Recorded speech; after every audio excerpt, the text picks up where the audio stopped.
The drama surrounding the apex of boxing history is not measured by belts or records, nor even by the roar of the crowd. It is measured by moments of raw fear, pure respect, and the visceral knowledge that within the squared circle, one man's dominance can silence the world's greatest. And in the era dominated by the ferocious, untamed force known simply as Iron Mike Tyson, no one, not even legends, dared to stand in his path. His fists were thunder, his presence a storm, and his aura alone was enough to reduce the most formidable opponents to trembling mortals.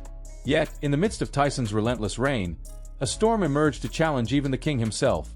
A young, audacious, and merciless executioner whose punches carried the force of inevitability and whose stare alone dared to meet Tyson's. This was Donovan "Razor" Ruddock, a man whose rise through the heavyweight division in 1982 was as sudden as it was terrifying.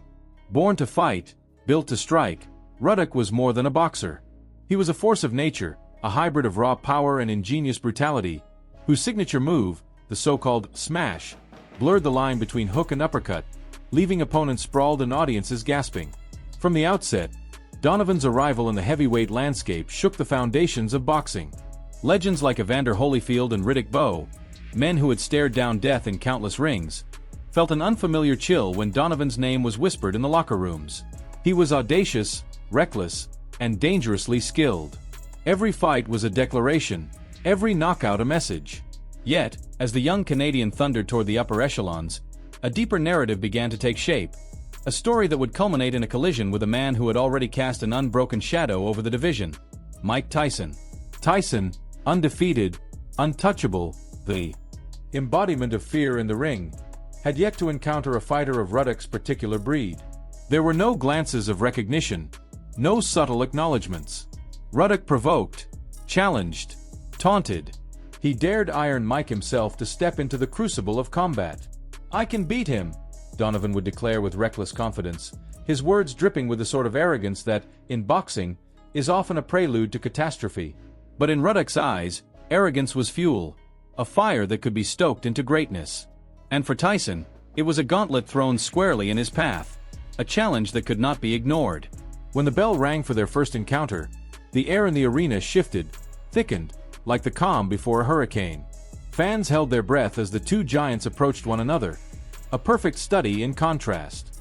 Tyson, built for destruction, precise, lightning fast, and terrifyingly methodical. Ruddock, young, savage, and unpredictable, a storm with fists. The opening exchanges were brutal yet delicate, each probing, each testing, each daring the other to overcommit. Tyson, ever the enraged bull, lunged forward, pushing Ruddock across the ring, establishing his dominance with powerful combinations and punishing jabs. Yet Donovan was no ordinary foe.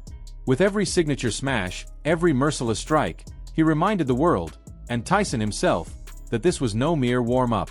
The crowd felt the tension like a tangible force.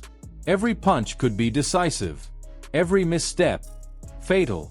In the third round, Tyson reminded the young contender of the floor's unforgiving embrace, landing counterpunches with a precision that had made him a legend.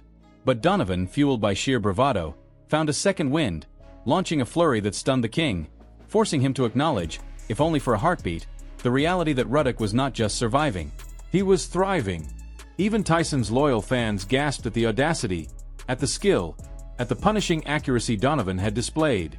By the seventh round, Tyson's strategy crystallized.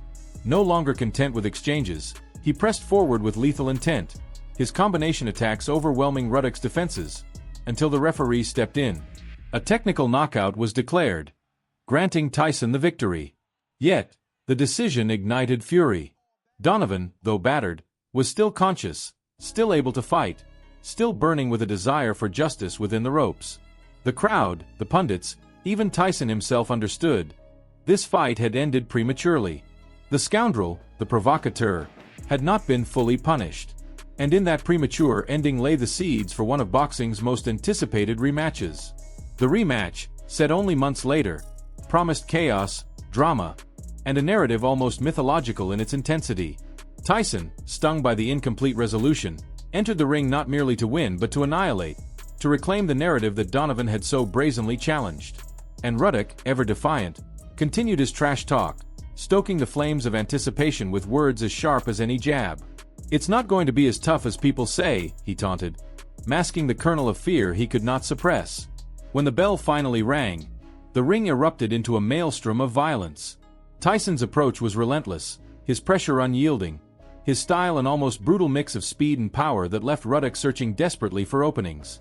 Yet, Donovan, undeterred, struck back with his trademark smashes, hooks, and uppercuts, delivering punishing shots that even the fearsome Iron Mike had to respect. Each exchange carried the weight of consequence, each punch a potential game-changer.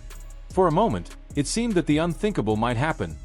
Mike Tyson, at the peak of his terrifying power, could be overmatched.